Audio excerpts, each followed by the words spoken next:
माधवपुर की सुबह अक्सर शांत होती थी, लेकिन उस आज की धूप कुछ अलग थी।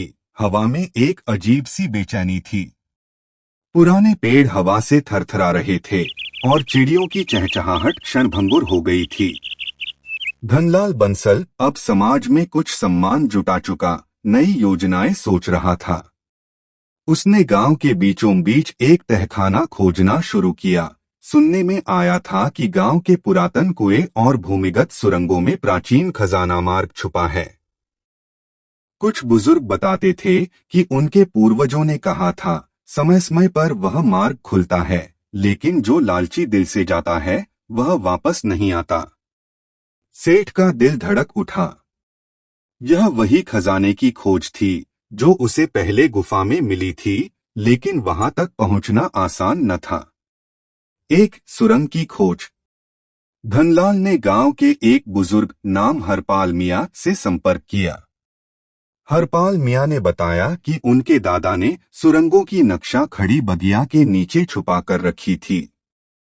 रात होते ही धनलाल, हरपाल और दो विश्वस्त सहयोगी रामकिशन और चंपा बगिया की ओर निकले। चांद की कमजोरी किरणों से सुरंग की ढलानों में हल्की हल्की रेखाएं उभर आईं। वे एक पुरानी जमीन की छप्पर के नीचे पहुंचे। आसपास मरोड़दार पत्थर और पकड़ने योग्य लोहे की जाली थी। हरपाल मियां ने हाथ कांपते हुए कहा, यह नक्शा यहाँ है। उसने मिट्टी हटाई और एक पतला तांबे का बक्सा निकाला। लेकिन तभी अचानक मृदु आवाजें गूंजने लगीं, ची ची ची, धरती थरथराने लगी। रामकिशन बोला, पिछले रात में बारिश हुई थी, मिट्टी ढल रही है। चंपा हिम्मत बटोरकर बक्सा खोलने लगी। वह सिर्फ नक्शा नहीं, एक प्राचीन अंगूठी भी मिली। अंगूठी पर नजर दौड़ते ही हवा में हल्की रोशनी चमकी। सब डर गए। ये अंगूठी बहुत खतरनाक हो सकती है, हरपाल बोला। धनलाल लालच में घूर गया, जब ये अंगूठी होगी तो हमें राह दिखाएगी। दो सुरंग में प्रवेश। नक्शे की मदद से उन्होंने एक पतली दीवार में छिपे दरवाजे को खोला। सुरंग का प्रवेश। उस दरवाजे के पीछे अंधेरा था, ठंडी हवा और एक संकीर्ण रास्ता जैसे मीनार की नली। वे मशाल लेकर अंदर बढ़े। दीवारों पर पत्रचिन्ह और प्राचीन उत्कीर्णन थे, कवचधारी योद्धा, सांप, बब्बर, शेर और एक विशाल बाघ। चंपा ने कहा, यहाँ लिखावट है, जो लालच में आए खो जाएगा। धनलाल ने कहा, अरे ये सिर्फ पुरातन चेतावनी है। वे आगे बढ़े। अचानक छत से पत्थर के टुकड़े गिरने लगे, जैसे कोई झटका दे रहा हो। रामकिशन एक कदम पीछे छूट गया, लेकिन चंपा ने उसका हाथ खींचा और बचा लिया। 3 प्रथम फंदा, जाल और छल। सुरंग के कुछ खंडों में फंदे लगे थे, रस्सियां, फांसी की जाली और तेज कांटे। जब वे आगे बढ़े, एक फांसी की जाली अचानक गिर पड़ी। रामकिशन उसमें उलझ गया। धनलाल ने जल्दी से मशाल गिराई और अपनी कमीज की बाह से जाल को छोड़ा।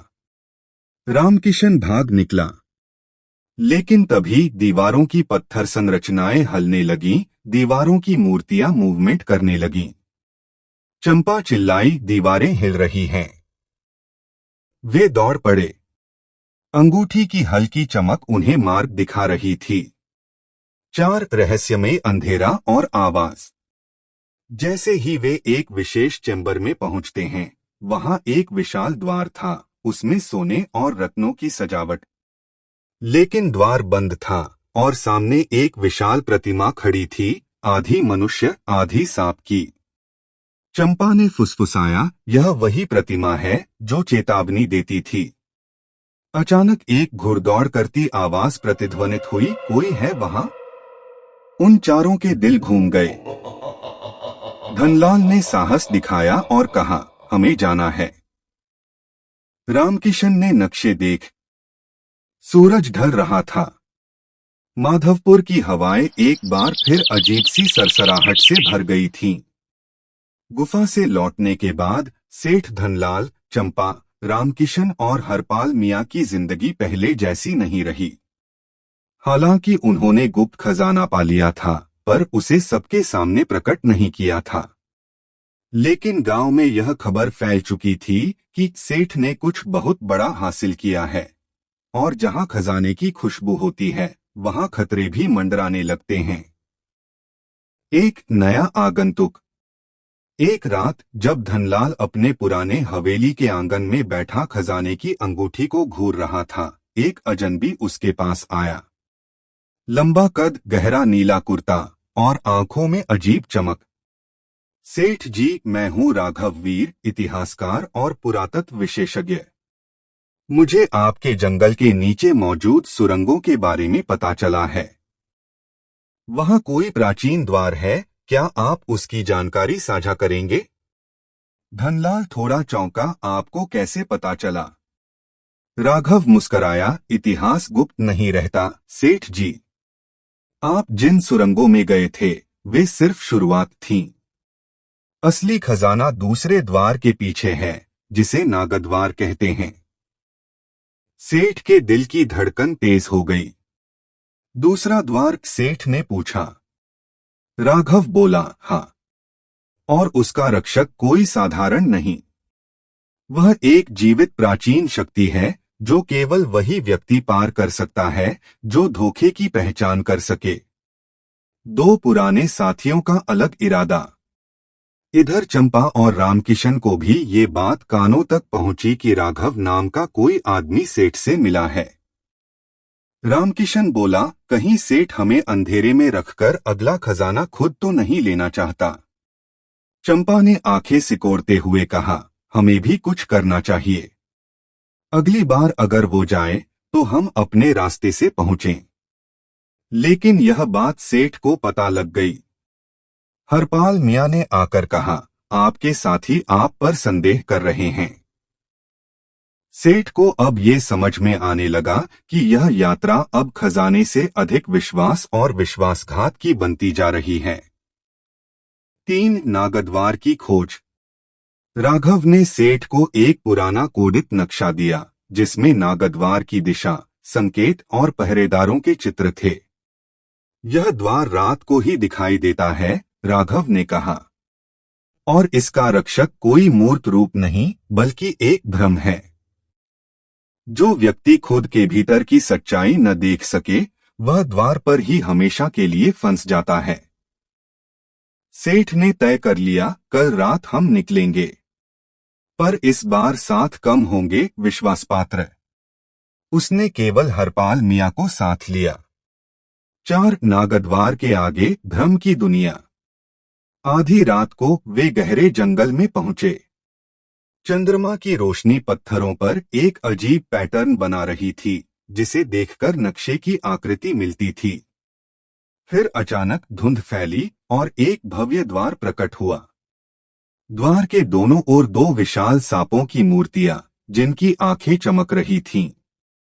सेठ ने जैसे ही कदम आगे बढ़ाया, अचानक वह एक दूसरी दुनिया में पहुंच गया। सब कुछ बदल चुका था। वहां कोई जंगल नहीं था, न ही हरपाल। वह अब एक विशाल महल के गलियारों में था। चारों ओर आईने लगे थे। हर आईना एक अलग सेठ को दिखा रहा था। एक जिसमें वह निर्धन और भूखा था, एक में जिसमें वह राजा बन बैठा था, एक में जिसमें वह अपने पुराने पापों से गिरा हुआ था। अचानक एक आवाज गूंजी, यहाँ से आगे वही जाएगा जो खुद से सच्चा है। बताओ सेठ धनराज, तुम कौन हो? बताओ सेठ धनलाल, तुम कौन हो? सेठ कांपने लगा। वह हर आईने को देखता रहा। अंत में उसने आईने में खुद की सबसे भयावह छवि को देखा, लालची, धोखेबाज, निर्दयी। वह झुक गया। मैं वही हूं जिसने लोगों का भरोसा तोड़ा। मैं वही हूं। नागद्वार के पार जाते ही माहौल बदल गया। हवा में अजीब सी गंध थी, धूप, रक्त और राख की मिश्रित बू। पेड़ झुलसे हुए, जमीन गीली और भारी।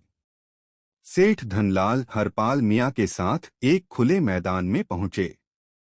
सामने दूर दूर तक कोई नहीं था, लेकिन एक गूंजती सी आवाज कानों में पिघलती जा रही थी।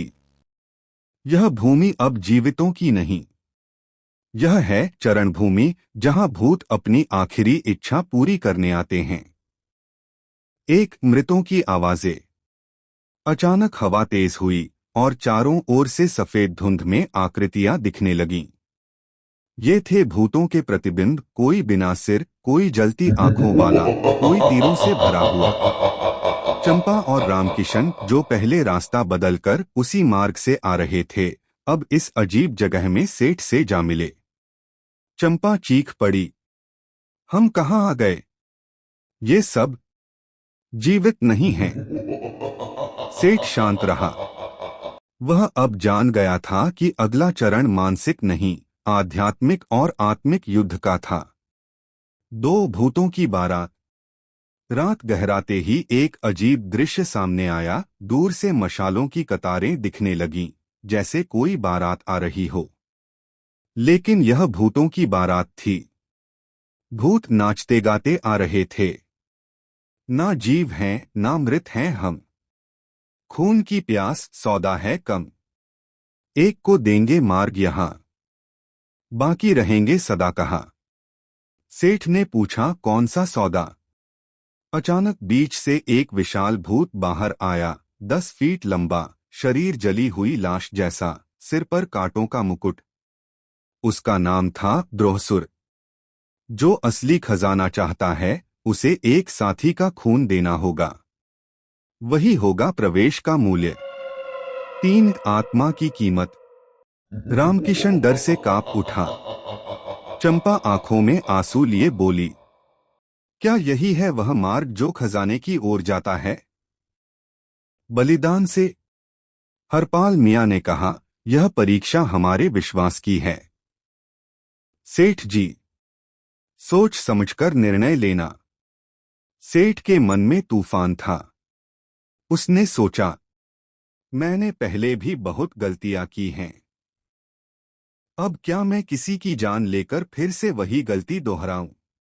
भूत फिर बोले, सोचो जल्दी, समय है कम, वरना रह जाओगे इसी भूमि में हमदम। 4 सेठ का निर्णय।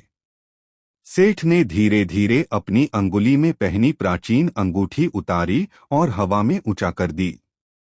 मैं खून नहीं दूंगा। अगर ये खजाना किसी की जान की कीमत पर है, तो मुझे ऐसा खजाना नहीं चाहिए। लेकिन अगर मेरा पछतावा और सच्चा इरादा इस भूमि को संतोष दे सके, तो मुझे मार्ग दो। चारों ओर सन्नाटा छा गया। भूत रुक गए। द्रोहसुर ने सेठ की आंखों में देखा। तू पहला व्यक्ति है जिसने खून नहीं, पछतावे की मुद्रा दी है। यह सौदा स्वीकार है। मार्ग खुलेगा, लेकिन एक शर्त पर। 5 शर्त का रहस्य। सेठ ने पूछा, कौन सी शर्त? द्रोहसुर ने धीरे से कहा, अगले द्वार में तुम्हें मिलेगा वास्तविक खजाना, लेकिन वह स्थायी नहीं होगा। जब नागद्वार और भूतों की बारात पार करने के बाद धनलाल, चंपा, रामकिशन और हरपाल मियाँ अब उस अंतिम गुफा के सामने खड़े थे, जिसे कहा जाता था कालकुंड। यह वही स्थान था जहां खजाना था, लेकिन उसके साथ ही था एक ऐसा रहस्य जो किसी की आत्मा को चीर कर रख देता है। एक अग्निपथ का द्वार। गुफा के अंदर प्रवेश करते ही तेज लपटें दीवारों से निकलने लगीं। सामने लाल पत्थरों की सीढ़ियां थीं, जिनसे होकर पार जाना था। ये सीढ़ियां नहीं, एक अग्निपथ था, एक ज्वलंत परीक्षा। दीवारों पर लिखा था, यह मार्ग केवल वही पार करेगा जिसकी आत्मा सत्य हो और दिल निर्मल। नहीं तो जल जाएगा वह, जैसे घास जलती है अग्नि में। चंपा ने कांपते स्वर में कहा, अगर हम झूठे हुए, हरपाल बोला, तो हम इतिहास हो जाएंगे। धनलाल ने पहली सीढ़ी पर कदम रखा। आग चारों ओर लहराने लगी। लेकिन कुछ नहीं हुआ। सीढ़ी ठंडी हो गई। दूसरे ने भी कदम रखा और धीरे धीरे सब चारों सीढ़ियां पार कर गए।